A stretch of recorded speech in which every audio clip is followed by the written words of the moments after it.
चिंताएं लोगों के जीवन में बीमारी लेकर आ जाती है। चिंताएं। एक दिन हम एक रिट्रीट सेंटर में प्रोग्राम था, ऐसे 400-500 लोग बैठे थे और पीछे एक भाई बैठा था, बिल्कुल पीछे। वो अपनी वाइफ को लेकर आया था पर उसको इंटरेस्ट नहीं था आने में बिल्कुल भी, लेकिन उसको लेकर आना पड़ा तो वो बिल्कुल पीछे बैठा था। वो देख भी नहीं रहा था, कुछ सुन भी नहीं रहा था, वो बहुत क्लियर दिखा रहा था मुझे इंटरेस्ट नहीं है, मैं ज़बरदस्ती आया हूँ यहाँ पर, और वो बिल्कुल पीछे बैठा था। और थोड़ी देर के बाद जब प्रोग्राम पूरा हुआ तो सबको प्रसाद आगे आके बुला के देना था, वो आगे भी नहीं आया, वो आगे भी नहीं आया। तो वो बहन ने मुझे कहा चलो हम पीछे जाकर उसको प्रसाद दे कर आते हैं। तो हम पीछे गए उसको प्रसाद देने, तो देखते ही कहता है I am sorry but I am not interested, मुझे बिल्कुल इंटरेस्ट नहीं है इन सब बातों में। आई सेड कोई प्रॉब्लम नहीं है, मुझे भी इंटरेस्ट नहीं था शुरू में, इट्स ओके। फिर उसने कहा, तुरंत खुद कहा, कहता है लेकिन पिछले इस 1 घंटे में जब से मैं इस हॉल में बैठा हूँ, मेरी घड़ी दिखा, आजकल ना घड़ी पर बहुत कुछ आता है हमारे शरीर के बारे में, तो कहता है मेरी घड़ी दिखाती है कि मेरा पल्स रेट और मेरा बीपी काफ़ी सेटल्ड है पिछले 1 घंटे में जब से मैं यहाँ बैठा हूँ। वाइब्रेशन। वाइब्रेशन इवन तब अगर इंटरेस्ट नहीं है, अगर आप एक हाई एनर्जी वाइब्रेशन में आके बैठते हैं, सिर्फ यहाँ सुकून नहीं मिलता, शरीर के पैरामीटर्स ठीक होने लगते हैं। इसलिए हम देखते हैं कि मेडिटेशन सेंटर पर कोई आते हैं, कल ही 2-3 लोग मिले, काफ़ी बीमारियां लेकर आए थे। आते हैं तो पूछते हैं कि आपका मेडिटेशन हमारी बीमारी को ठीक करेगा? हम कहते नहीं, मेडिटेशन आपकी बीमारी को ठीक नहीं करेगा, मेडिटेशन आपको ठीक करेगा और आप जब ठीक हो जाएंगे आपका शरीर ठीक हो जाएगा। ये तो परफेक्ट बात है। जादू से कोई मेडिटेशन आपकी बीमारी को ठीक नहीं करेगा। इतने सब लोग हैं। कल तो एक जना मेरा कहता मैं कितनी दवाइयाँ खाता था, मेरी सारी ख़त्म हो गई हैं। सिर्फ क्यों? यहाँ का चेंज। तो चिंता से उसको ध्यान में कन्वर्ट करना है। और एक लास्ट होमवर्क जो आज हम करेंगे, आजकल हमें आदत हो गई है, हम थोड़ा सा इरिटेट होकर बात करते हैं, हम थोड़ा सा जल्दी करो जल्दी करो जल्दी करो ऐसे करके बात करते हैं। और हमारे को ये पक्का हो गया कि हमारे पास टाइम कम है, तो हम सारा दिन ये बोलते रहते हैं बहुत बिजी है, टाइम नहीं है, बहुत बिजी है, टाइम नहीं।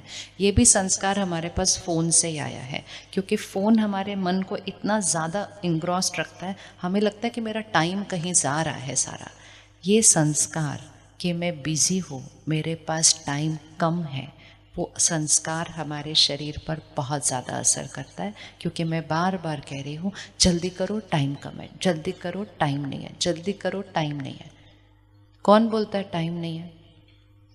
कौन बोलता है टाइम नहीं है? मैं बहुत बिजी हूँ, मेरे पास टाइम नहीं है। हाथ उठाओ, किसकी भाषा में ये लाइन, मैं बहुत बिजी हूँ, टाइम नहीं है? वैसे तो इतने सात्विक शहर में होनी नहीं चाहिए ये लाइन, होनी नहीं चाहिए, लेकिन दुनिया में भी किसके लिए कहा जाता है कि इनके पास टाइम नहीं है? कब कही जाती है ये लाइन? कब कही जाती है ये लाइन? मालूम है ना कब कही जाती है? हम रोज़ कह देते हैं उसको, मेरे पास टाइम नहीं है, मेरे पास टाइम नहीं है। डॉक्टर कहते हैं परिवार को, जब वो आत्मा का शरीर छोड़ने का टाइम आता है, कहते हैं अब इनके पास ज़्यादा टाइम नहीं है। हम तो रोज़ ही बोलते रहते हैं, हम तो रोज़ ही बोलते रहते हैं मेरे पास टाइम नहीं है। हमारे पास उतना ही टाइम है, लेकिन हमारी सोच हमें फील कराती है कि मेरे पास समय की कमी है, मैं बहुत बिजी हूँ। बिजी शब्द को आज इसी ग्राउंड में छोड़कर जाना वो बहुत ज़्यादा नुकसान करता है, यहाँ का भी और यहाँ का भी। उस बिजी शब्द की जगह ईजी शब्द को ले आऊँ, मैं बहुत ईजी हूँ और मेरे पास बहुत टाइम है। बोलिए एक बार, बोल लो, भला मुश्किल लगता हो बोलना तो शुरू करते हैं ना। एक सिर्फ शब्द है, ऐसे बोलो या वैसे बोलो, लेकिन वाइब्रेशन बिल्कुल अलग है। समय उतना ही है, काम भी उतना ही है, लेकिन सोच कैसी होगी ना वैसी एनर्जी बन जाएगी। कहिए मैं इजी हूँ, मेरे पास बहुत टाइम है, मेरे पास खुद के लिए बहुत टाइम है, मेरे पास परिवार के लिए बहुत टाइम है, मेरे पास तो समाज के लिए भी बहुत टाइम है, मेरे पास टाइम ही टाइम है। अब जब आप इतना बोलेंगे तो सामने वाला आके कहेगा क्यों आपका काम नहीं चल रहा, आपके पास इतना टाइम है। और ये उस कारण से हम बोलते रहते हैं मेरे पास टाइम नहीं है, क्योंकि हमने सोचा, समाज ने एक स्टेटस सिंबल बना लिया कि जो बिजी है ना मतलब वो बहुत सक्सेसफुल है, वो बहुत काम कर रहे हैं इसलिए बिजी है। आप बहुत काम करते हुए भी इजी रह सकते हैं। और कई लोग हैं जिनका काम कारोबार पूरा हो गया, रिटायर हो गए, घर पे, बट फिर भी वो बिजी हैं। तो बिजी और इजी कितने काम पर निर्भर नहीं होता, बिजी और इजी सोचने का तरीका है। मेरे पास बहुत समय है, मैं इजी हूँ। खुद भी ना बोलें बिजी हूँ और किसी को बोलने भी ना दें। आप बिजी हैं, बोलो नहीं मैं बिजी नहीं हूँ, मैं इजी हूँ, लेकिन अभी मैं ये काम कर रहा हूँ, हम कल मिलेंगे।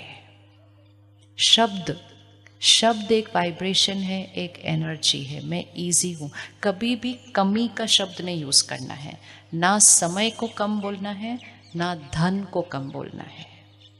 कभी नहीं घर में बोलना हमारे पास कम है, हमारे पास कम है, अभी पैसा कम है।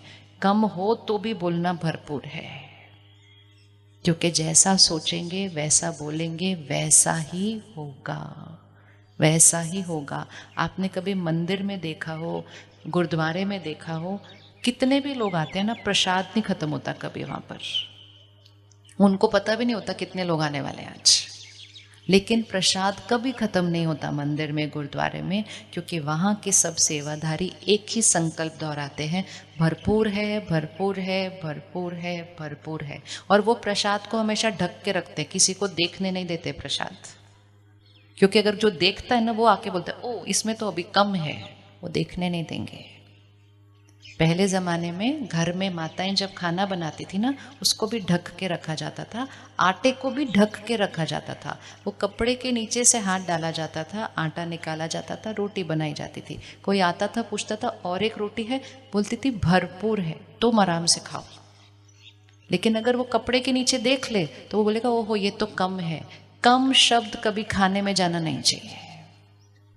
कम शब्द खाने में जाता है, घर में कमी आ जाती है, क्योंकि कम शब्द यहाँ जाता है, अन्न में जाता है। भरपूर है, भरपूर है, भरपूर है बोलते जाओ। आपने जितना सोचा नहीं था उससे ज़्यादा आप भरपूर हो जाएंगे, क्योंकि भरपूरता पहले यहाँ चाहिए, यहाँ तो आ ही जाएगी। तो आसान है ना भाषा बदलना, आसान है भाषा बदलना, राइट। और ये फ्री में मिलती है, ये फ्री में मिलती है। तो फ्री में जो चीज़ मिल रही हो उसको अच्छे से यूज़ करना चाहिए, सिर्फ भाषा बदलना है। आपकी भाषा बदलेगी, आपके परिवार की भाषा बदलेगी, आपके घर का वायुमंडल बदलेगा, और घर के वायुमंडल से बच्चों की शक्ति बढ़ेगी। एक और चीज़ ज़रूर दोहराना, मेडिटेशन करना बहुत आसान है। ये एक और भ्रांति, ये तो बड़ा मुश्किल है, मुझसे तो नहीं होता। क्षमा करना बहुत मुश्किल है, बातें पकड़ के रखना बहुत आसान है। हमने मुश्किल काम कर लिया, अभी हमको आसान काम करने हैं। कौन सी चीज़ आसान है, बातें पकड़ के रखना या बात को ऐसे छोड़ना? कौन सी चीज़ आसान है? तो फिर हमने मुश्किल काम कर लिया। चलो 1 मिनट फ़ोन निकालो, कुछ संकल्प रिकॉर्ड कर लेते हैं अभी, क्योंकि संकल्प से सिद्धि होती है ना, तो हमें कुछ संकल्प रिकॉर्ड कर लेने हैं आज। फिर कल से हम राजयोग सीखेंगे। ये संकल्प तो हम स्पेसिफिक संकल्पों को चेंज कर रहे हैं, लेकिन राजयोग क्या करता है, आत्मा की शक्ति को इतना बढ़ाता है कि सही संकल्प सोचना नॉर्मल स्वभाव बन जाता है। बड़ी से बड़ी बात आ जाए, सही सोचना नॉर्मल स्वभाव बन जाता है। पहला संकल्प, मैं शक्तिशाली आत्मा हूं। मैं शक्तिशाली आत्मा हूं। शक्तिशाली आत्मा अर्थात परिस्थिति का असर हम पर नहीं, हमारी सोच हमेशा सही। दूसरा संकल्प, मेरी हर सोच श्रेष्ठ है। मेरी हर सोच श्रेष्ठ है, मेरा हर बोल सही है। मेरी हर सोच श्रेष्ठ है, मेरा हर बोल सही है। मुझे सबकी विशेषताएं ही दिखाई देती हैं। मुझे सबकी विशेषताएं ही दिखाई देती हैं।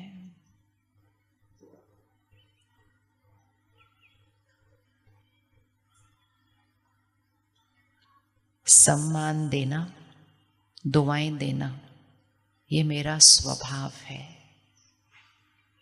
सम्मान देना, दुआएं देना, ये मेरा स्वभाव है। हर एक बहुत अच्छा है। हर एक बहुत अच्छा है। सफलता मेरे लिए निश्चित है। मैं इजी हूं, मेरे पास बहुत टाइम है। मेरे पास भरपूर धन है। मेरा भाग्य श्रेष्ठ है। मेरा परिवार सुरक्षित है। मेरा शरीर स्वस्थ है, निरोगी है, हमेशा रहेगा। और आखिरी संकल्प, परमात्मा की शक्ति और दुआएं मेरे चारों तरफ सुरक्षा कवच है। परमात्मा की शक्ति और दुआएं मेरे चारों तरफ सुरक्षा कवच है। तो एक सफ़ेद लाइट का एनर्जी सर्कल अपने चारों तरफ बनाएं। अगर आपको डर लगता है कि मुझे किसी की नज़र लग जाती है, किसी की वाइब्रेशन मेरे पास आती है, तो सुरक्षा कवच पहनो ना। सामने वाले की वाइब्रेशन एक सोच है, आप एक हायर एनर्जी सोच का सर्कल बनाओ, वो अंदर नहीं घुस सकता। आप अपने घर के चारों तरफ भी परमात्मा की शक्ति का सुरक्षा कवच बनाओ। आप बच्चों के चारों तरफ भी परमात्मा की शक्ति का सुरक्षा कवच बनाओ। उनको बाहर भेजो, किसी की वाइब्रेशन उन तक नहीं पहुंचेगी, क्योंकि उन्होंने एक हायर एनर्जी वाइब्रेशन सर्कल बनाया है। फ़ोन रखेंगे 1 मिनट। ये संकल्प हैं कुछ जो हमने लिखे हैं अभी, क्योंकि जिन संकल्पों को हम दोहराएंगे वो ही हम बनते जाएंगे और वो ही हमारे जीवन में होता जाएगा। संकल्प से सिद्धि होती है। अब इसमें आप अपना कोई भी संकल्प ऐड कर दीजिएगा। जो भी जीवन में परिस्थिति है, परिस्थिति ज़रूरी नहीं है परफेक्ट है, लेकिन परफेक्ट परिस्थिति न भी हो, मेरी सोच परफेक्ट हो सकती है और मेरी सोच परफेक्ट करके परिस्थिति बदल जाएगी, क्योंकि संकल्प से सिद्धि होगी। तो जीवन में कोई भी बात आएगी, उसके लिए सोच सही बनाओ। और परमात्मा हमें एक बहुत सुंदर सोच सिखाते हैं कि कोई भी परिस्थिति आ जाए, दिखेगी कि ये परिस्थिति कोई बहुत विकराल परिस्थिति है, तुरंत सबसे पहले एक संकल्प करो, ये परिस्थिति हमारे कल्याण के लिए आई है। बोलिए, ये बात हमारे कल्याण के लिए आई है। इसमें अच्छा ही समाया हुआ है। अच्छे के अलावा हमारे साथ होता नहीं कुछ। हमारे घर में बढ़िया के अलावा कुछ होता नहीं है। सोच से भाग्य बनता है, संकल्प से सिद्धि बनती है। तो ये कुछ संकल्प लिख लिए, इनको रोज रात को सोने से पहले दोहराना है, ताकि रात्रि की जो आखिरी सोच है वो श्रेष्ठ चिंतन जाना चाहिए। उनको सुबह उठते ही दोहराइएगा। और एक समय जो बहुत ज़रूरी है, सिर्फ सुबह और रात नहीं, भोजन करने से पहले, क्योंकि जैसा अन्न होता है वैसा मन होता है। फ़ोन और टीवी के साथ खाना नहीं खाएंगे, कोई गलत शब्द कभी अपने खाने में जाने नहीं देना। बिजनेस कारोबार की बातें करते हुए खाना नहीं खाएंगे, वो शब्द खाने में चले जाते हैं। घर की प्रॉब्लम्स डिस्कस करते करते खाना नहीं खाएंगे, वो प्रॉब्लम के शब्द खाने में चले जाते हैं। जैसा अन्न होता है वैसा मन होता है। तो खाना खाने से पहले परमात्मा को शुक्रिया करके वो श्रेष्ठ संकल्प भोजन में डालो। खाने को देखते हुए बोलो, मैं शक्तिशाली आत्मा हूँ। 4-5 संकल्प निकाल लो सिर्फ खाने के लिए। मैं शक्तिशाली आत्मा, हमेशा खुश, हमेशा शांत, भाग्य श्रेष्ठ और शरीर तंदुरुस्त। अगर किसी को कोई भी बीमारी है, अगर किसी को शरीर में कहीं भी कोई दर्द है, कुछ भी है, वो उसके लिए एक अलग संकल्प लिखेंगे। जैसे अगर किसी का ब्लड प्रेशर ज़्यादा है तो वो क्या संकल्प लिखेंगे, मेरा ब्लड प्रेशर नॉर्मल है, और फिगर भी लिखेंगे वहाँ 120/80। रात को सोने से पहले आप इस संकल्प करो, ये पूरी रात संकल्प जाने वाला है आपके शरीर पर। मेरा ब्लड प्रेशर नॉर्मल है 120/80, मेरा शुगर लेवल नॉर्मल है। बोलते रहते हैं मैं डायबिटिक हूँ। अब बोलते रहेंगे मैं डायबिटिक हूँ तो वो जीवन भर साथ चलेगा, बढ़ता ही जाएगा, घटेगा तो बिल्कुल नहीं। मैं डायबिटिक नहीं हूँ, पहली बात, शरीर को डायबिटीज़ है, लेकिन उसको भी नहीं दोहराना है। बोलना मेरा शुगर लेवल नॉर्मल है, मेरा कोलेस्ट्रॉल नॉर्मल है। कहीं दर्द हो रहा है, घुटने में दर्द हो रहा है, कंधे में दर्द हो रहा है, पीठ में दर्द हो रहा है, दिन में 4 बार दोहरा देते हैं, दर्द हो रहा है, दर्द हो रहा है, दर्द हो रहा है। दर्द हो रहा है बोलेंगे तो क्या हो जाएगा? सिर्फ डॉक्टर को बताना कि दर्द हो रहा है, बस। बाकी पूरा दिन बोलना मेरा घुटना परफेक्ट है, मैं भाग रही हूं। और आंख बंद करके अपने आप को भागते हुए देखिए। मन का असर शरीर पर तो मैजिकल होता है, मैजिक एब्सोल्युटली। कुछ भी शरीर में कहीं मुश्किल है, कुछ नहीं, आंखें बंद करके उस अंग को बिल्कुल ठीक से काम करता हुआ देखिए। ब्रह्मा कुमारी ईश्वरीय विश्वविद्यालय का मुख्यालय माउंट आबू है। माउंट आबू में पिछले मुझे लगता है 1995-96 से, हमें कोई एग्जैक्ट ईयर नहीं याद, एक प्रोजेक्ट चल रहा है जिसको कहते हैं reversal of coronary artery disease. Heart की ब्लॉकेज के साथ आते हैं लोग, हार्ट में ब्लॉकेज है, डॉक्टर ने सर्जरी करने के लिए कहा है। 1 हफ्ते के लिए वहाँ आते हैं और 1 हफ्ते के लिए जिसको वो ब्लॉकेज है और उनके साथ एक परिवार का सदस्य, 2 लोग आते हैं, 1 हफ्ता वहाँ रहते हैं। अपनी दवा उनकी चलती रहती है, लेकिन साथ में लाइफस्टाइल चेंज की जाती है, सोच बदली जाती है। उस हार्ट की ब्लॉकेज को क्लियर करने के लिए मेडिटेशन सिखाया जाता है। और ये प्रोजेक्ट DRDO के साथ शुरू हुआ था, डॉक्टर अब्दुल कलाम जी के नेतृत्व के अंदर। और अभी तो कितने हज़ारों लोगों का हो चुका है हार्ट की ब्लॉकेज बिल्कुल क्लीन एंड क्लियर। लाइफस्टाइल सोच यहाँ से। तो अगर किसी को उस प्रोजेक्ट के लिए भी उस प्रोग्राम में आना हो 7 दिन के कैंप के लिए, या आप किसी को जानते हो जिसी को कुछ हो, तो आप सेंटर पर दीदी को बताइएगा, वो वहाँ आपको भेजेंगे उस प्रोग्राम के लिए। बीमारियाँ यहाँ से बन रही हैं, ठीक भी यहाँ से हो सकती हैं। खाना पीना नींद तो ठीक करना ही है, लेकिन साथ में यहाँ से करना है। तो इसलिए राजयोग सीखकर उसको अपनी जीवन शैली का एक हिस्सा बना दें।